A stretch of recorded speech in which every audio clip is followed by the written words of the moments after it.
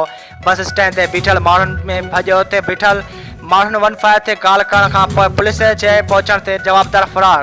हमले जे इतलाह ते वकील बिरादरी मनी पार्क क्रैश कोर्ट जे सदर पहुची वियो, जे अता हुसैन कादरी खे फौरन एमरजेंसी वार्ड चांडका पहुचायो। उते अता हुसैन कादरी सहाफ़िन खे ॿुधायो त मां हायर कोर्ट लाड़काणे खां वापसि अची वियो हुयसि त मुंहिंजे पोयां मीरो खान चौक लाड़काणे खां वठी नामालूम माण्हू मोटरसाइकिल ते सवार पुठियां अची रहिया हुआ, जिन ओचितो बस स्टैंड ते मुंहिंजे मोटरसाइकिल खे टक्कर हणी मूंखे किरायो। बाद में मूं मथां हमलो कयो। मुंहिंजे दाव ते उते बीठल माण्हू पहुची विया, उन्हनि सां बि जवाबदार अटकण जी कोशिश कई। पोइ पुलिस पहुची वई, जंहिं ते जवाबदार फरार थी विया। उन मौक़े ते वकील बिरादरी फौरन जवाबदार जी गिरफ़्तारी जो मुतालबो कयो।